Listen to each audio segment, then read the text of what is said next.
Guys, a lot of crazy theories of 6ix9ine being undercover have been circling the internet that are actually mind-blowing. Stay tuned and pay attention. Let's get into it. Police. Like he is the police. Well, yeah, I remember. Not like an informant. Like he is the police. Do you want to win any of these items on your screen? If so, be sure to watch the whole video, leave a like, and comment the hidden message. And with that being said, let's get right into the video. He was in on it. Yo, dye your hair, Officer Hernandez. You gonna get these tattoos. What if I were to tell you that there's evidence proving 6ix9ine was in on taking the 9 Treys down from the start? First, let's set up a timeline. In November of 2018, 6ix9ine was about to drop his first studio album, but then on November 18th, he was arrested in New York on various crimes. These crimes include racketeering, conspiracy, possession, and much more, all of which carried a serious price in regards to jail time. It wasn't just him who got arrested though. His former crew and his former manager were arrested as well because they were involved in several of the offenses, all of which was for the group known as the 9 Treys, who were stationed out of New York City. What's ironic though is that days before the arrest, 6ix9ine actually fired all of them from his presence because he said he didn't trust them. That's right before the arrest, he fired all of them that he was working with. Texas, I fired everybody in my team. I got no manager, I got no booking agent, no PR, no public. I don't got nobody on my team. Which is another thing that is ironic because it was the team members who shouldn't have trusted him. It also should be noted that it wasn't the police who arrested him, it was the FBI. That's right.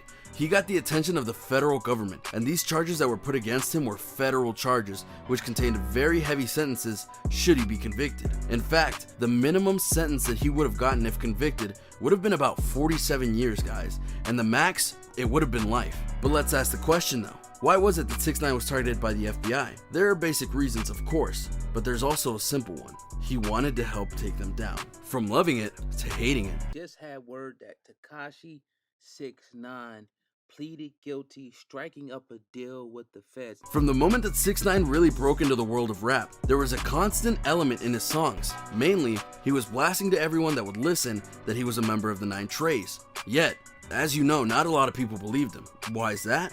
Well, because 6ix9ine was loud and obnoxious. He continually stated how great he was and that he was the, quote, king of New York. Tell what you right.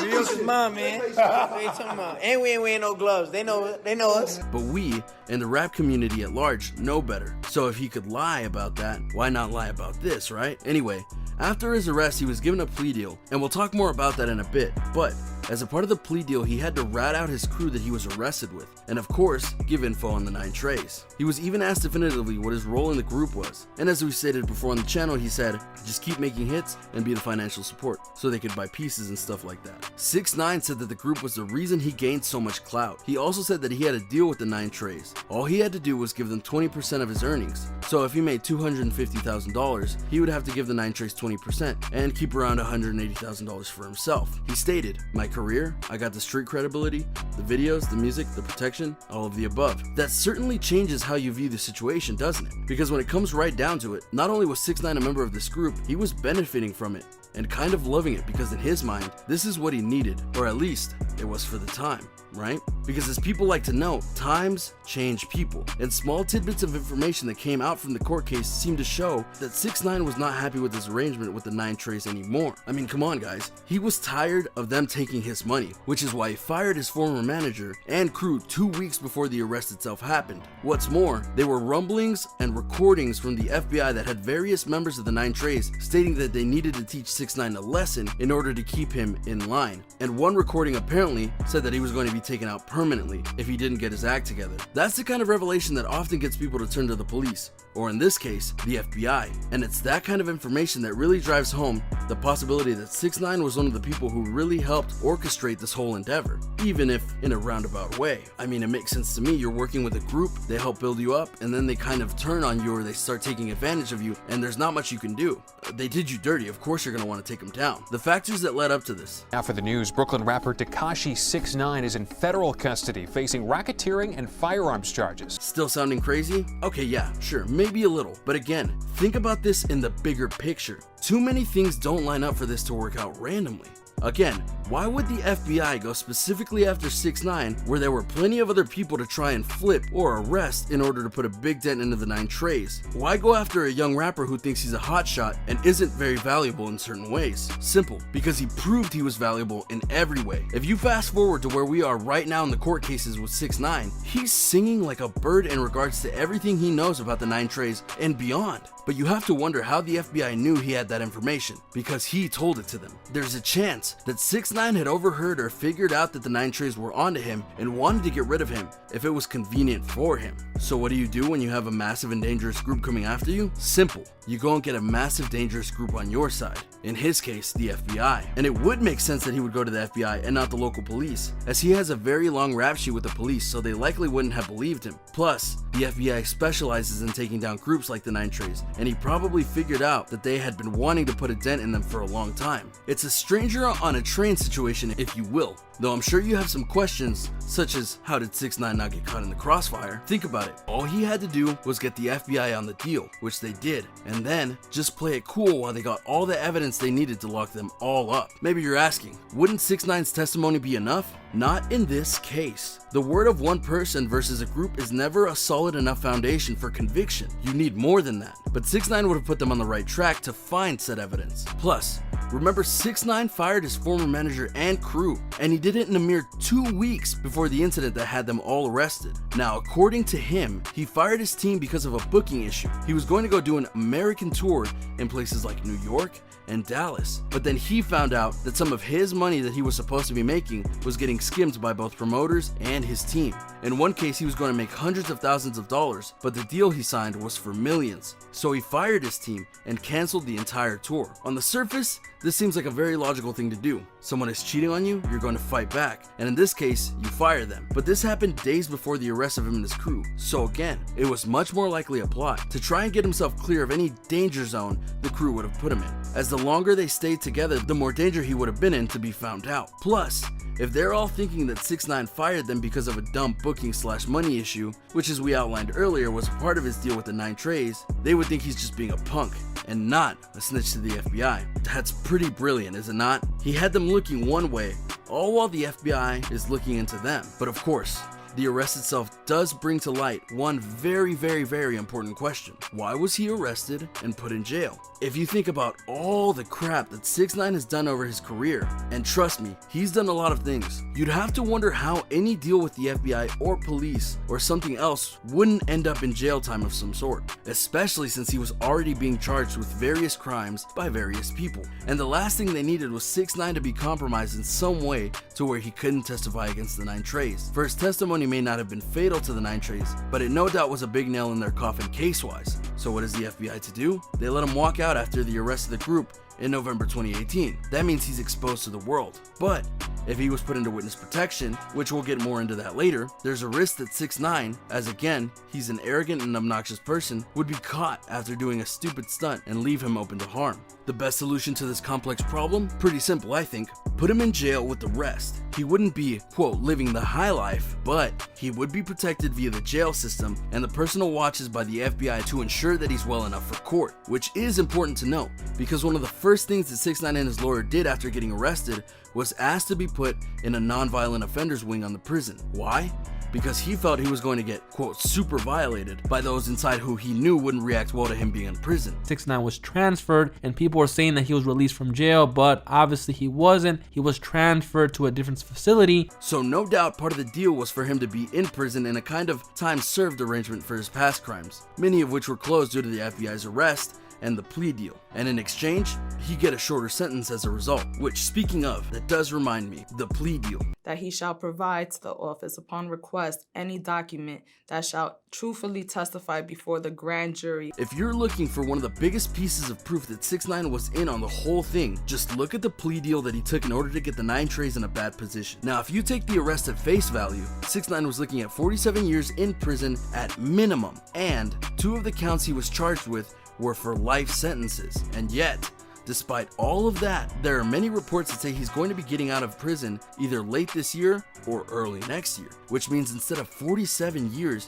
he got 1.5 to 2 years tops. That's one heck of a deal. The FBI must have felt really sympathetic to what 6ix9ine was doing or going through, or they agreed that 6ix9ine had all the information that they needed to help take down the 9 Treys, and thus as a result, he got the sweetest deal of a lifetime. He would get minimal time in jail, his past cases mostly closed and unable to be tried again, and stick it to the people who have been stealing his money for years. That's what you call a win-win scenario for both sides of this equation. Granted, we've all seen and heard of plea deals in the past, but ones this sweet? Yeah. That's a rarity, especially when the FBI had 6ix9ine dead to rights on many of these charges. So he gets off basically scot-free and allowed to do rap again, while his former crew gets jailed and potentially extinguished by the FBI. I mean, it couldn't get more convenient, wouldn't you say? This is starting to look like best case scenario for 6ix9ine. The response that is coming. We know that the 6ix9ine case is going to be going on at least a little longer, and that the 9 Treys will have to respond at some point, but when? And how? Well, that's the problem. In the short term, they may not be able to. The FBI is really trying to keep 6ix9ine safe while he is still serving his time. Again, if he goes away, so does the case against the crew and the 9 Treys. That being said, if 6ix9ine was to get out of jail because of his good work on the case, then things start to open up. Not trying to be grim here, just speaking the truth. Because of the nature of investigations and such, it's honestly very unlikely that the 9 Treys will all be detained, captured, or arrested, or whatever you want to call it, in the next few months. And there are those who believe that 6ix9ine will be released within that amount of time. So, should he get released from prison soon, obviously they could technically get the revenge. Or if he's sentenced to more time in jail, which can still happen as he hasn't been sentenced yet, they can bide their time, let the heat die down a little bit, and make 6ix9ine feel safe. Then when he gets out, they get back at him. They take their time, let him put his guard down, and then attack when he's not prepared. Of course, the possibility is also there that by the time 6ix9ine gets out, the FBI could have rounded up the whole group, and thus, he's a man made in the shade with lemonade, as it were. There are too many potential scenarios right now that could play out, but without a doubt, 6ix9ine is in trouble once he leaves jail, unless he gets protection, right? Witness protection. That's right, people. 6ix9ine is snitching on his gang, and he's going into witness protection. Under the plea deal agreement that he signed, 6ix9ine is now able to go and be a part of witness protection if he thinks he is in danger from the 9 Treys, which at this moment and until all the 9 Treys are arrested is a very likely scenario. And because of how witness protection works, the government gives people like 6ix9ine an entirely new look and identity so that they can go into hiding and be in plain sight for when people go looking for him. They make 6ix9ine a ghost, they make Daniel Hernandez a ghost, and he becomes a new person to live a new life. Without a doubt, they'll take him out of New York where the group is most powerful, and they'll keep him away from states with other major groups that may try and do the 9 Treys favor by getting to him. Or at least, that's what I would like to say, because reports are actually now surfacing that 6ix9ine is rejecting the opportunity to go into witness protection because of the totality of the relocation, meaning that if he does this, he can't back out of it, and he can't make music anymore. Like I said, guys, they make 6ix9ine a ghost, they make him disappear. That means he can't do anything of the sort. Sources are reporting that 6ix9ine is desperately wanting to get back into music, so much so that he thinks he can just jump right back in when he gets released, even going as far as making Instagram posts via his colleagues that talk about the unreleased music of 6ix9ine that might just be coming soon. He's even stated that he hopes to be out by early 2020 based on how things are going. I mean, what good is a music career if you're not actually allowed to partake in it? What's more, the rap world at large thinks that 6ix9ine is a pure snitch, which technically is true no matter what story you believe. So they don't trust him anymore, which means him making music will likely be a very indie affair. This is what he did before, but if he wants to get back up to where he was, he has a lot of work to do and ruffled feathers to smooth out. It's fair to say that it's a very curious thing, but then again, 6ix9ine is a curious dude. He always has been. And regardless if he planned this whole shebang or he was just along for the ride, his life is never going to be the same, and it may come to a premature end because of his premature line of thinking. But at the end of the day, who knows? If he comes out and he does start releasing music again, I know that there are always going to be people who have that ability to separate the music from the person, and there are always going to be people who will see 6ix9ine as a snitch and never want to support him. So personally, I think his chances are 50-50. And there you have it, a different look at the 6ix9ine case and how it may all be connected in a way that you didn't expect. Do you think it holds water, or do you think that what the news is telling us is true? Because it's not the first time that the news has lied. That being said, let me know in the comments down below what you think. Be sure to subscribe, and I will see you next time on King Trending. A simple reminder on how to enter our brand new giveaway. We will be giving away either an iPhone X Max, the new iPad mini, or a MacBook Pro. It's really your choice. So be sure to leave a like, comment the keyword, subscribe, and turn on notifications to enter the giveaway. It's really that simple. Go for it.